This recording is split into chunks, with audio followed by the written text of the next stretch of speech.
শুভ সকাল প্রিয় দর্শক, একুশে টেলিভিশনের প্রভাতী আয়োজন একুশে সকাল অনুষ্ঠানে আপনাদের সবাইকে স্বাগত জানাই। আমি জোনাকি জ্যোতি। দর্শক, প্রতিটি সকাল আসে আমাদের জীবনে নানান রকম সম্ভাবনা নিয়ে। তেমন একটি সম্ভাবনাময় দিনের শুরু হোক একসাথে, সেই প্রত্যাশা নিয়ে সবাইকে আমন্ত্রণ জানাচ্ছি একুশে সকাল অনুষ্ঠানের আজকের আয়োজনে। আজ একুশে সকাল অনুষ্ঠানের বিভিন্ন অংশে থাকছে আজ ও আগামীকালের আবহাওয়ার খবর, ইতিহাসের এই দিনে জানেন কি, অজানা তথ্য, আমাদের উদ্ভিদ আমাদের পরিবেশ এবং প্রিয় শিল্পীর একটি মিউজিক ভিডিও। শুরুতেই আজ ও আগামীকালের আবহাওয়ার খবর। আজ রবিবার ৮ ফেব্রুয়ারি ২০২৬ খ্রিস্টাব্দ, ২৫ মাঘ ১৪৩২ বঙ্গাব্দ, ১৯ সাবান ১৪৪৭ হিজরি, শীতকাল। আজকে সূর্যাস্ত সন্ধ্যা ৫টা ৫০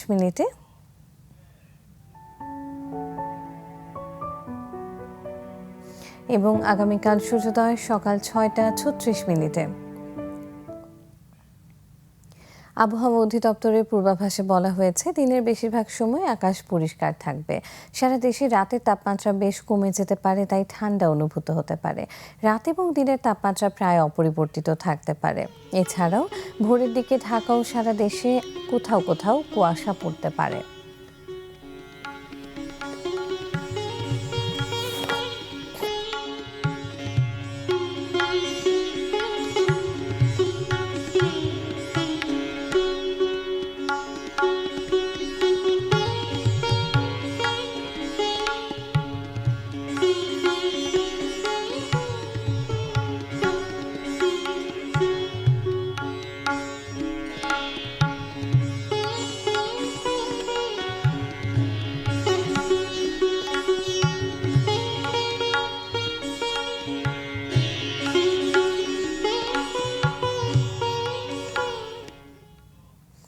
কালের গহ্বরে হারিয়ে যায় সময়, আর এই সময়ে ঘটে চলে নানা ঘটনা। আজকের দিনটি আগামীকাল হয়ে যায় অতীত। সে অর্থে প্রতিটি দিনই এক একটি ইতিহাসে আমাদের পথ দেখায় নতুন নতুন দিগন্তের।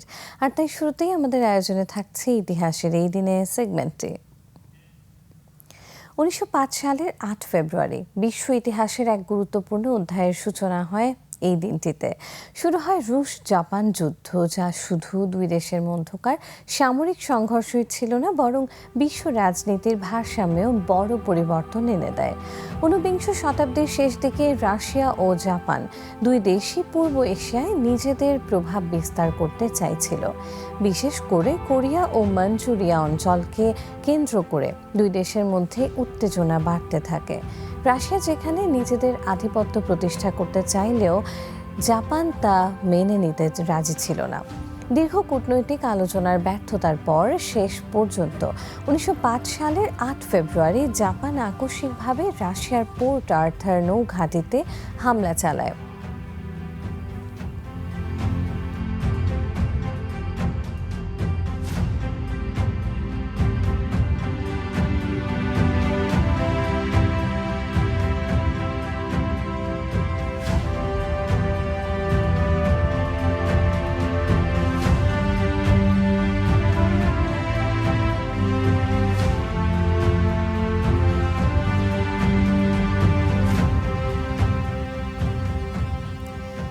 এর মাধ্যমে আনুষ্ঠানিকভাবে যুদ্ধের সূচনা হয়।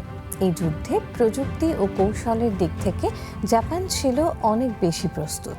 ধারাবাহিকভাবে স্থল ও নৌযুদ্ধে তারা রাশিয়াকে বড় ধরনের ক্ষতির মুখে ফেলে। বিশেষ করে সুশিমা প্রণালীর নৌযুদ্ধে জাপানের ঐতিহাসিক বিজয় বিশ্বকে চমকে দেয়। প্রথমবারের মতো কোনো এশীয় দেশ একটি ইউরোপীয় পরাশক্তিকে যুদ্ধে পরাজিত করে। ১৯০৫ সালের সেপ্টেম্বরে যুক্তরাষ্ট্রের মধ্যস্থতায় পোর্টসমাউথ চুক্তি স্বাক্ষরের মাধ্যমে যুদ্ধের অবসান ঘটে। এই যুদ্ধে জাপানের জয় তাকে বিশ্বশক্তি হিসেবে প্রতিষ্ঠিত করে, আর রাশিয়ার ভেতরে রাজনৈতিক অস্থিরতা ও অসন্তোষ আরও বেড়ে যায়, যা পরবর্তীতে ১৯০৫ সালের রুশ বিপ্লবের পথ তৈরি করে।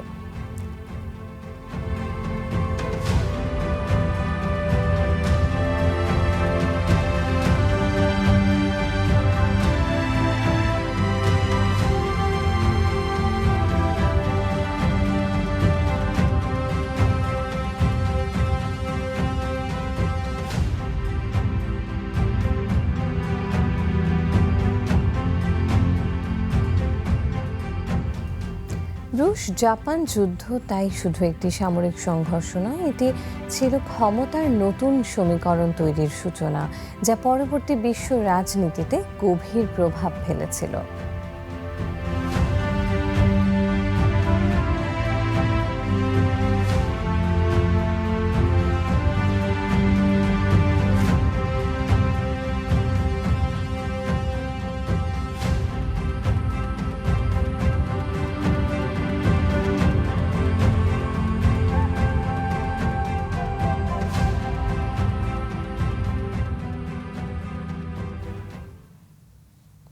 প্রিয় দর্শক, দেখছিলেন ইতিহাসের এই দিনের সেগমেন্টে। আমাদের এবারের আয়োজনে থাকছে জানেন কি।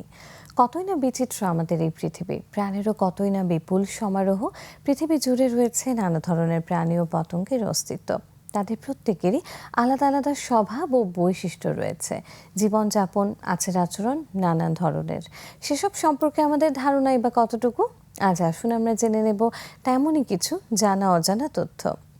সমুদ্রের নীল জলের বুকে ভেসে ওঠা এক বুদ্ধিমান ও বন্ধুসুলভ প্রাণীর নাম ডলফিন। দেখতে মাছের মতো হলেও ডলফিন আসলে স্তন্যপায়ী প্রাণী। শ্বাস নিতে এদের পানির ওপরে উঠতে হয়, আর এ কারণেই প্রায়ই দেখা যায় পানির ওপর ভেসে উঠে আবার ডুব দেয় তারা। বিশ্বের প্রায় সব উষ্ণ ও নাতিশীতোষ্ণ সমুদ্রে ডলফিনের বসবাস। নদীতেও কিছু প্রজাতির ডলফিন পাওয়া যায়। বাংলাদেশের পদ্মা, মেঘনা, ব্রহ্মপুত্র নদীতেও রয়েছে বিরল প্রজাতির শুশুক, যা এক ধরনের মিঠা পানির ডলফিন। এরা সাধারণত দল বেঁধে চলাফেরা করে এবং একে অপরের সঙ্গে শব্দের মাধ্যমে যোগাযোগ করে।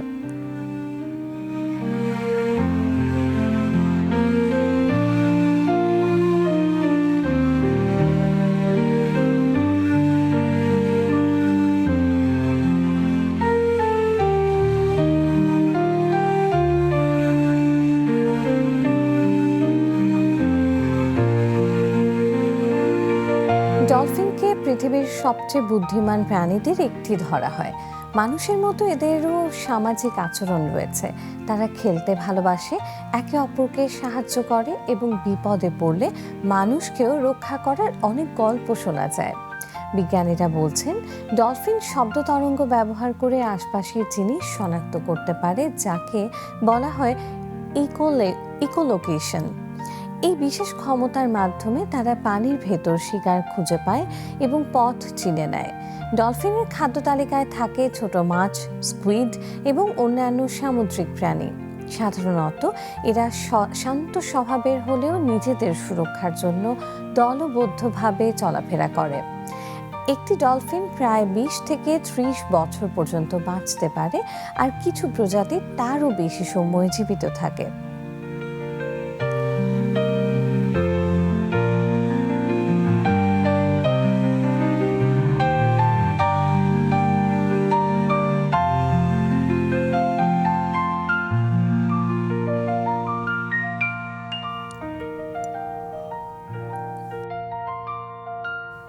তবে এই বুদ্ধিমান ও সুন্দর প্রাণীটি আজ নানা হুমকির মুখে।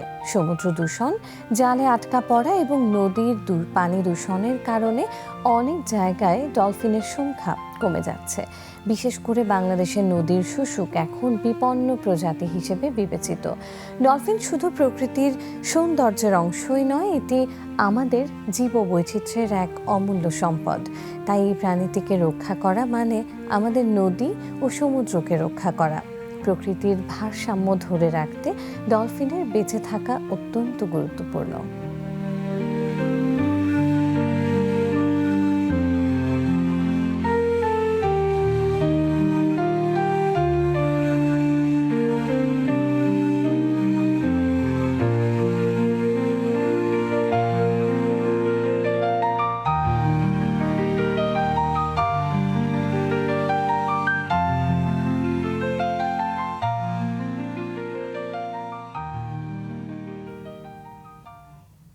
প্রিয় দর্শক, ডলফিন সম্পর্কে নানান অজানা তথ্য আমরা জেনে নিচ্ছিলাম।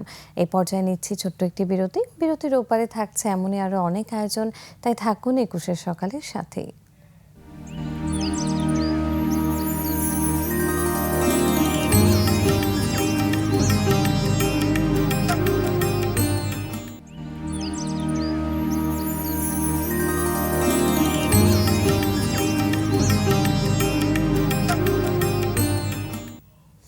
প্রিয় দর্শক, বিরতির পর আরও একবার স্বাগত জানাচ্ছি একুশের সকালের আজকের আয়োজনে। আমাদের এবারের আয়োজনে থাকছে অচেনা তথ্য সেগমেন্টে। বিশ্বের বিলাসবহুল গাড়ির ইতিহাসে নতুন এক মাইল ফলক তৈরি করেছে রোলস রয়েস। বর্তমানে পৃথিবীর সবচেয়ে দামি নতুন গাড়ি হিসেবে শীর্ষে রয়েছে রোলস রয়েস লা রোজ নোয়ার ড্রপটেল, যার আনুমানিক মূল্য প্রায় 3 কোটি মার্কিন ডলার, বাংলাদেশি টাকায় যা 350 কোটিরও বেশি। এই গাড়িটি শুধু একটি যানবাহন নয়, বরং একে বলা হচ্ছে চলমান শিল্পকর্ম। রোলস রয়েসের বিশেষ কারিগরদের হাতে তৈরি এই এক্সক্লুসিভ রোডস্টারটি ডিজাইন করা হয়েছে অত্যন্ত সূক্ষ্ম নান্দনিকতা ও বিলাসিতার সমন্বয়ে।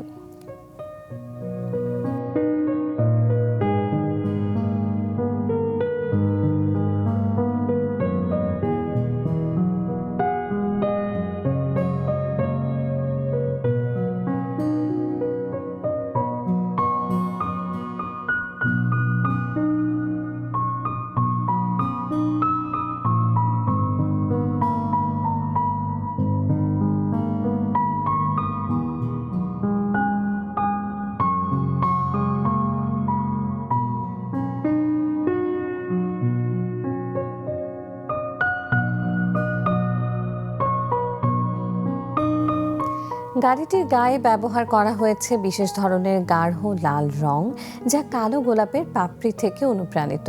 আর এই কারণেই এর নাম রাখা হয়েছে লা রোজ নোয়ার, যার অর্থ দ্য ব্ল্যাক রোজ।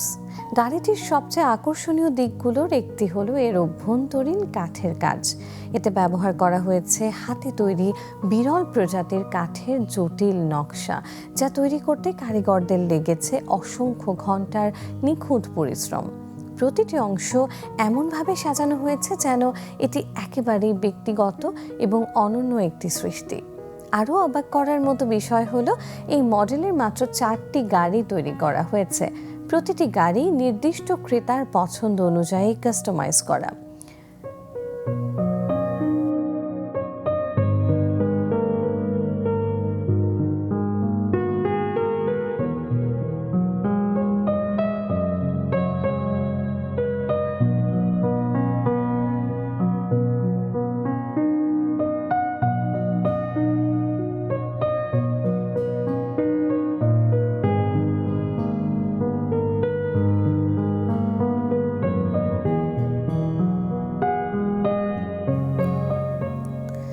ফলে এই গাড়ি কেনা মানে শুধু একটি বিলাসবহুল যানবাহনের মালিক হওয়া নয়, বরং বিশ্বের সবচেয়ে বিরল সংগ্রহের অংশ হয়ে ওঠা। রোলস রয়েস দীর্ঘদিন ধরে বিলাসবহুল গাড়ির জগতে রাজত্ব করে আসছে, তবে লা রোজ নোয়ার ড্রপটেল তাদের সৃষ্টিশীলতা, কারিগরি দক্ষতা এবং এক্সক্লুসিভিটির এক অনন্য উদাহরণ হিসেবে ইতোমধ্যে ইতিহাসে নিজের নাম লিখে ফেলেছে। এটি প্রমাণ করে বিলাসিতার জগতে সীমা বলতে আসলেই কিছু নেই।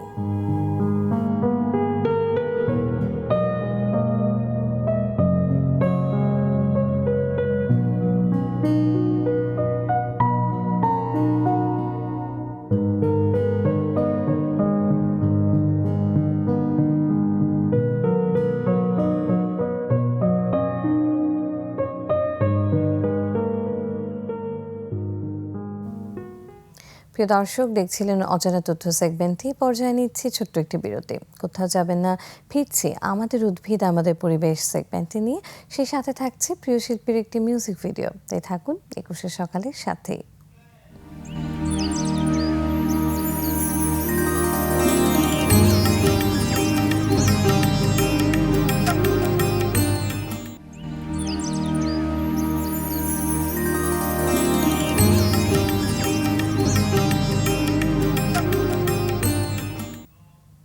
প্রিয় দর্শক, বিরতির পর আরও একবার স্বাগত জানাই একুশের সকালের প্রভাতী সরাসরি আয়োজনে। আমাদের এবারের আয়োজনে থাকছে আমাদের উদ্ভিদ আমাদের পরিবেশ সেগমেন্টে। আমাদের জীবনের অত্যন্ত গুরুত্বপূর্ণ উপাদানগুলোর একটি উদ্ভিদ। মানুষ বেঁচে থাকার জন্য উদ্ভিদ থেকে যেমন অক্সিজেন গ্রহণ করে, ঠিক তেমনি উদ্ভিদও মানুষ থেকে কার্বন ডাই অক্সাইড গ্রহণ করে। প্রতিটি উদ্ভিদের আলাদা কিছু গুণাগুণ রয়েছে, যা মানুষের জীবন ধারণের ক্ষেত্রে ভীষণ গুরুত্বপূর্ণ। প্রিয় দর্শক, এমনই কিছু গুরুত্বপূর্ণ উদ্ভিদ নিয়েই সাজানো হয়েছে আমাদের এই সেগমেন্টটি। আমাদের উদ্ভিদ আমাদের পরিবেশ সেগমেন্টটিতে আজ যা থাকছে, বাংলাদেশের গ্রাম বাংলার পরিচিত প্রিয় এক বৃক্ষের নাম কাঁঠাল গাছ। শুধু ফলের স্বাদেই নয়, পুষ্টিগুণ ও অর্থনৈতিক দিক থেকেও কাঁঠাল আমাদের জীবনের সঙ্গে ওতপ্রোতভাবে জড়িয়ে রয়েছে। কাঁঠালকে জাতীয় ফল হিসেবে স্বীকৃতি দেয়া হয়েছে, যা দেশের ঐতিহ্য ও কৃষিভিত্তিক সংস্কৃতির একটি গুরুত্বপূর্ণ অংশ। কাঁঠাল গাছ সাধারণত উঁচু ও সবল প্রকৃতির হয়। এর পাতা গাঢ় সবুজ আর কাণ্ড মোটা ও শক্ত। এই গাছের সবচেয়ে বিশেষ বৈশিষ্ট্য হলো এর ফল কাণ্ডের গা ঘেঁষেই ধরে।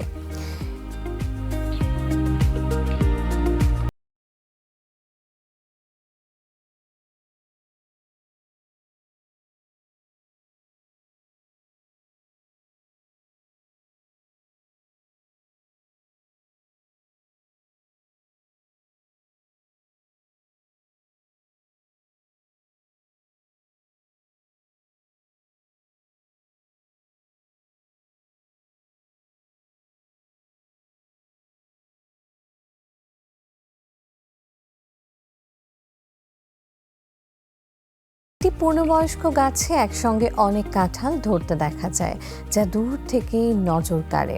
গ্রীষ্মকাল কাঁঠালের মৌসুম। এই সময়ে পাকা কাঁঠালের মিষ্টি ঘ্রাণ চারপাশে ছড়িয়ে পড়ে। কাঁঠাল শুধু সুস্বাদুই নয়, এতে রয়েছে ভিটামিন এ, সি, পটাশিয়াম ও আঁশ, যা শরীরের জন্য বেশ উপকারী।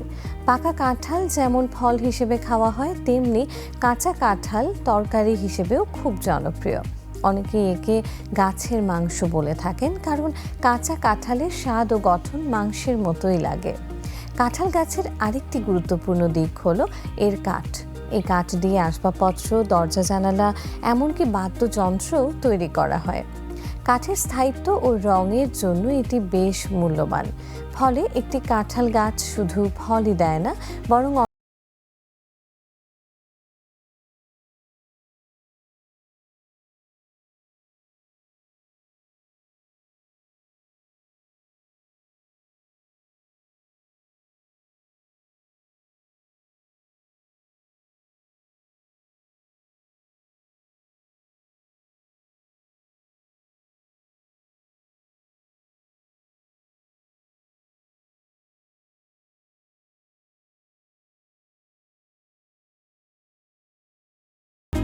গ্রাম বাংলায় অনেক পরিবারের উঠোনেই দেখা যায় কাঁঠাল গাছ। এটি ছায়া দেয়, ফল দেয় এবং পরিবেশের ভারসাম্য রক্ষায়ও ভূমিকা রাখে। তবে নগরায়ন ও জমির পরিমাণ কমে যাওয়ায় অনেক জায়গায় এই গাছের সংখ্যা কমে যাচ্ছে। তাই কাঁঠাল গাছকে শুধু একটি ফলদ গাছ হিসেবেই নয়, বরং আমাদের সংস্কৃতি, পুষ্টি ও পরিবেশের এক গুরুত্বপূর্ণ অংশ হিসেবে দেখা উচিত। বিশেষ করে কাঁঠাল গাছ লাগানো মানে ভবিষ্যৎ প্রজন্মের জন্য একটি সবুজ ও সমৃদ্ধ দেশ গড়ে তোলা।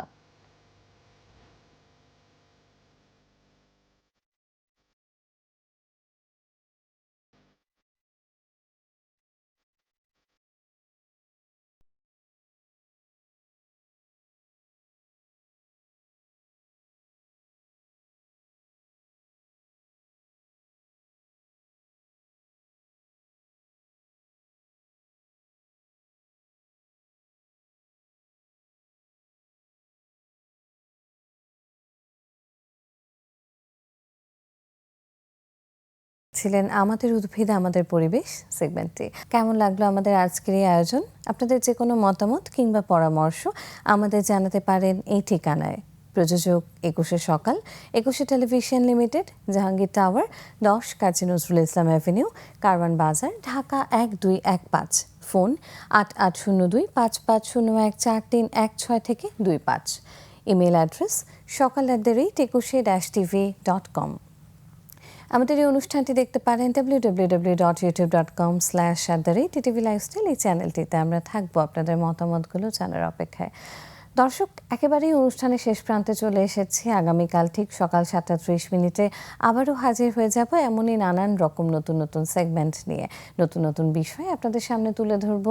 সকালটা কিংবা দিনের শুরুটা হোক আরও সমৃদ্ধ একসাথে, সেই প্রত্যাশা নিয়ে আজকের মতো বিদায় নিচ্ছি। সবাই ভালো থাকুন, সুস্থ থাকুন, চোখ রাখুন একুশে টেলিভিশনের পর্দায় সারাদিন ব্যাপী নানান আয়োজনে।